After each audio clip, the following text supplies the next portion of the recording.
आज भी मुलाकात ना हुई। बानी पीटीआई की तीनों बहनों की हिरासत के बाद रिहाई। उमर अयूब, कासिम न्याजी, साहिबजादा हामिद रजा और मलिक अहमद खान भच्चर भी शामिल। पुलिस ने कुछ देर बाद पीटीआई रहनुमाओं को चक्री इंटरचेंज के करीब छोड़ दिया। ऑपोजिशन लीडर का कहना है 3 माह हो गए बानी पीटीआई से मिलने नहीं दिया जा रहा। फोकल पर्सन ने मुलाकात के लिए हमारे नाम दिए थे, मुलाकात हो जाती तो कौन सा तूफान आ जाता। सलमान अकरम राजा का कल तौहीन अदालत की दरखास्त दायर करने का ऐलान। कहा अदालत का मजाक उड़ाया जा रहा है, अपना हक मनवा कर रहेंगे।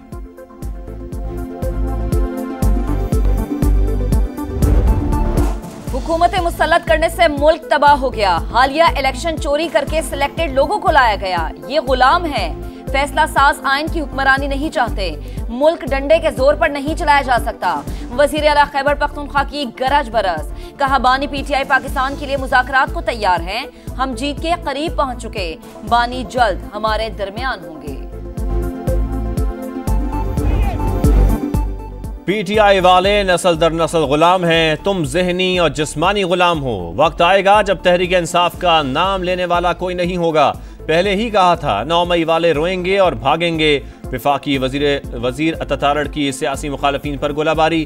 का दहशत गर्दी के खिलाफ बात करते हुए गंडापुर की टांगे कांपती हैं। अली अमीन अपने इलाके में जाकर छुप गए थे। पाकिस्तान और बानी पीटीआई एक साथ नहीं चल सकते। तरक्की और खुशहाली के सफर पर निकल पड़े हैं। तोहफा हमने बलूचिस्तान को दिया है, वो बलूचिस्तान के अवाम की आवाज़ है। जो उसकी मुखालफत कर रहे हैं वो तंग नजरी है।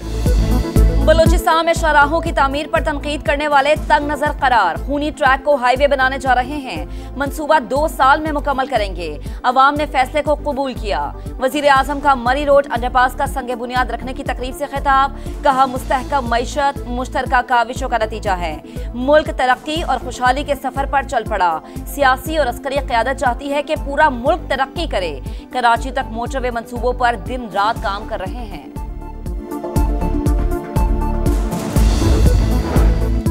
अगर पेट्रोलियम मसनूआत की कीमतें कम ना होती तो क्या बलूचिस्तान में सड़कें ना बनती। 2 मरतबा आवाम से रिलीफ छीन लिया गया।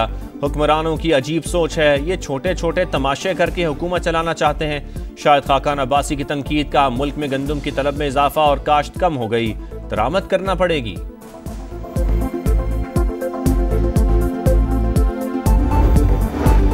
शोहदा और गाजी हमारा फख्र, कौम की आज़ादी और अमन अजीम सपूतों की कुर्बानी का समर है। सिक्योरिटी फोर्सेज ने दहशत गर्दी के कई नापाक मंसूबे नाकाम बनाए। आर्मी चीफ का पाक फौज को खिराज तहसीन। अफसरान और जवानों की जुर्रत, बहादुरी और गैर मामूली खिदमात का एतराफ। GHQ में अस्करी एजाज़ात देने की तकरीब। सिपाही सालार ने जवानों को सितारा इम्तियाज मिलिट्री और तमगा बसालत से नवाजा। शोहदा के खानदानों के अज़्म और इस्तेकामत की तारीफ की।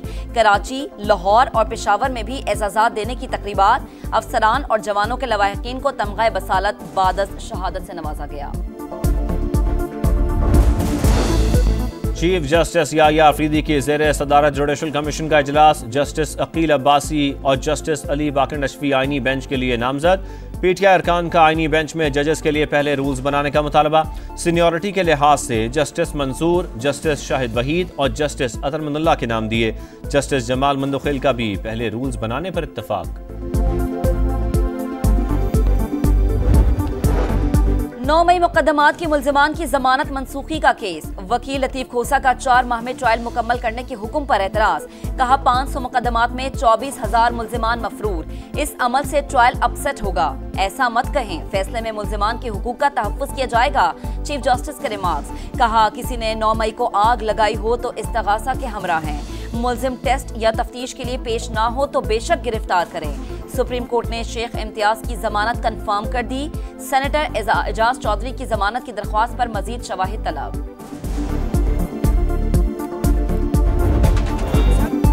लाहौर में पंजाब की सकाफत के रंग बिखर गए। 3 रोज़ा पंजाबी कल्चर डे की तकरीबात का आगाज। वज़ीर आला मरियम नवाज ने कहा पंजाब की सकाफत दिल के करीब है। नवाज शरीफ की क़यादत में हुकूमत ने बरसों पुराना जुमूद तोड़ दिया। कहा जाता था कि मुल्क डिफॉल्ट कर जाएगा, आज मुल्क तरक्की कर रहा है। बिजली सस्ती, महंगाई कम हो रही है, सरमायाकारी आ रही है।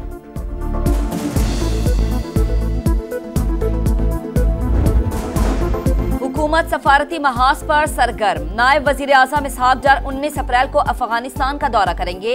पाक बांग्लादेश सेक्रेटरी खारजा सतह की मुशावरत का 15 साल बाद छठा दौर।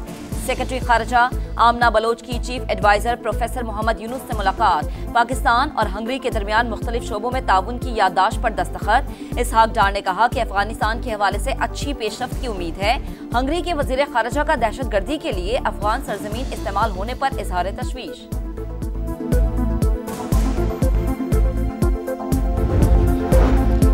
ईरान में कत्ल होने वाले 8 में से 6 पाकिस्तानियों की आबाई इलाकों में तदफीन। 4 की नमाज जनाजा खानका शरीफ और 2 की अहमदपुर शर्किया में अदा।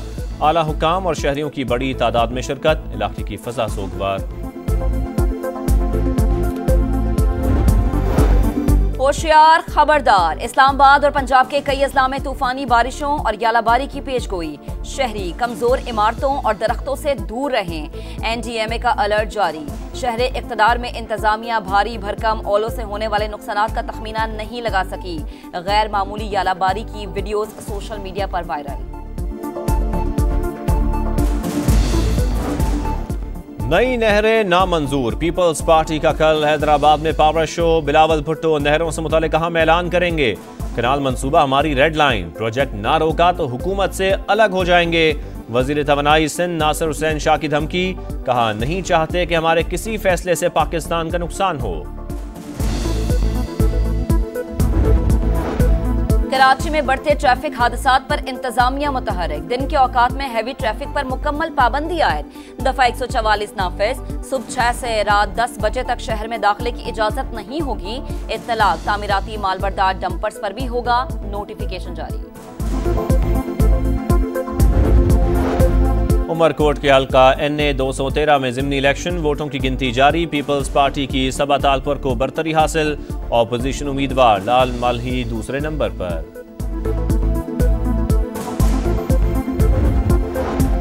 शिमाली और जनूबी गजा में फलस्तीनियों पर जिंदगी तंग। जबालिया में अक़वाम मुत्तहिदा के स्कूल पर बमबारी। 6 फलस्तीनी शहीद। 24 घंटों में 40 शहादतें। यूनिसेफ का गजा की सूरत हाल पर इजहार तशवीश। आलमी बिरादरी से खुराक की फराहमी बहाल करने का मुतालबा। अमीर कतर की मॉस्को में रूसी सदर प्यूटन से मुलाकात। गजा जंगबंदी मुज़ाकरात की नाकामी का जिम्मेदार इसराइल को करार दे दिया।